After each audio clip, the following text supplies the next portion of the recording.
Hi everyone, Brian from Copeland's Core Fitness here, and today I'm going to share with you one of the secrets to getting a lean body and keeping it the rest of your life. The word of the day is habit. You are the sum total of your daily habits, and just like one bad meal won't make you overweight, one good meal isn't going to make you lean. It's what you do consistently from day to day that creates who and what you are. Now let's say you decide to get fit. You find an exercise program and a meal plan, and you are ready to rock and roll. You get started. You're hitting the gym, you're buying good foods, you're making good meals for a very short time, and then you start falling back into bad patterns, which we call existing habits. Why does this happen? Well, because willpower sucks. It's a very limited resource and we run out of it very quickly.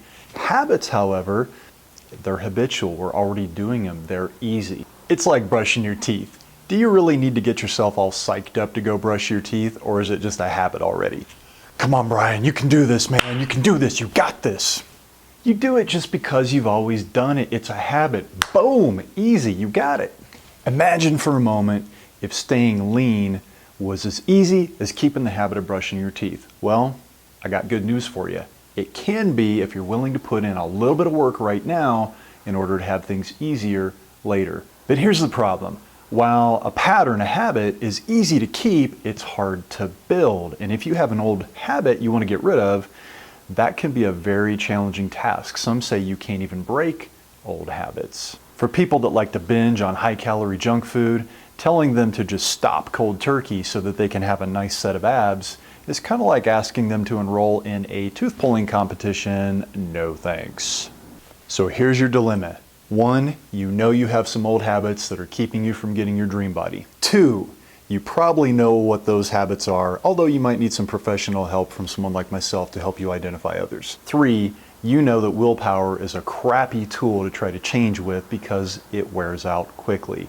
And 4, finally, we know that eliminating an old habit that we don't like is really, really hard to do. So what can we do about it? What you can do is utilize the following principles. Principle 1, instead of trying to get rid of a bad habit like high-calorie junk food, try to replace the habit with something else. Smokers have long learned that trying to quit smoking is super, super hard because they're used to the oral fixation of having something they can do like this. So they often replace it with coffee or water. You can use that same trick. Instead of trying to go cold turkey and getting rid of your high-calorie snack foods, try replacing them with lower-calorie snack foods. 2, since willpower we know is limited, trying to make big changes and overhauls to your diet can be super hard. So instead of trying to change every meal, you could do something where you break it down into a smaller chunk that's easier to manage. Maybe, for example, you just say, I'm going to change my dinner every night. Now for some people, that might even be difficult. So you could do something like, I'm going to find a way to add a vegetable to my dinners every night, or I'm going to find a way to make sure I'm getting enough protein in all of my dinners every night. If you need to break it down into a smaller chunk, do whatever you need to do to ensure that you're going to be successful. Principle 3, do what line 2 of the shampoo bottle says. Repeat until desired results. So let's say you've gone and you've started adding more protein to your dinner. Okay, what's the next thing you can do? Well, maybe you can portion size your carbohydrates out to your dinner, or reduce the amount of fat you put in your dinner. Okay, so let's say you have your dinner squared away. Now what? I don't know. Go and fix your lunch now. Start working on breakfast, your snack foods. Start an exercise program.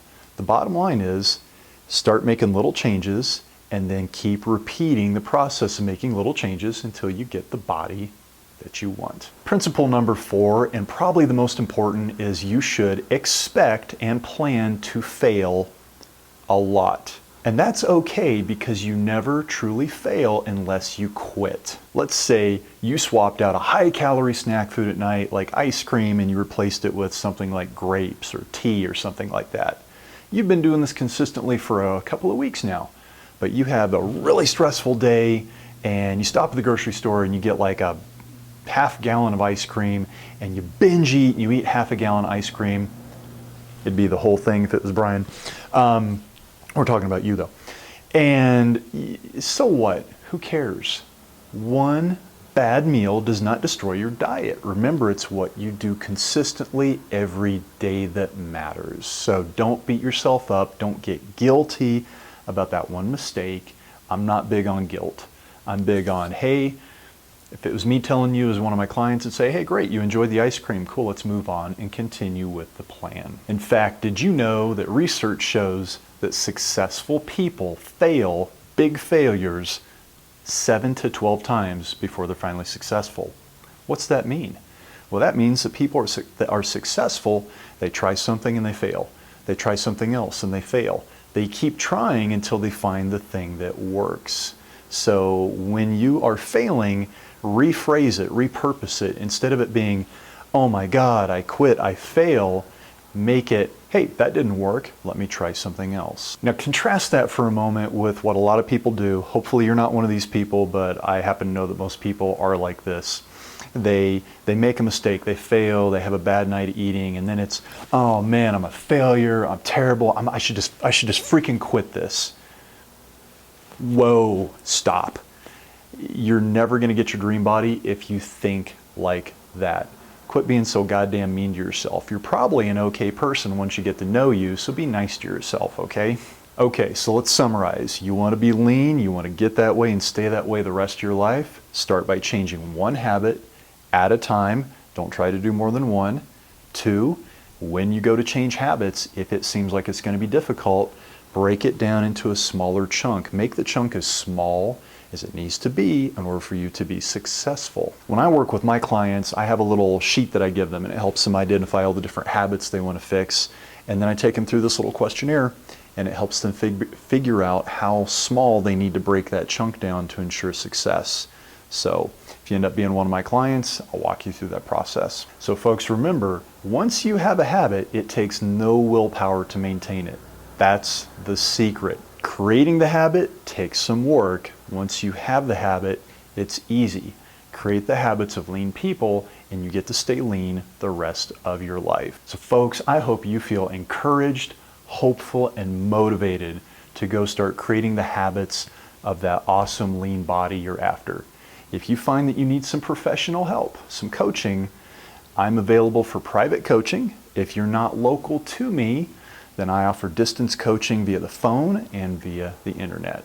So until next time, folks, go be amazing.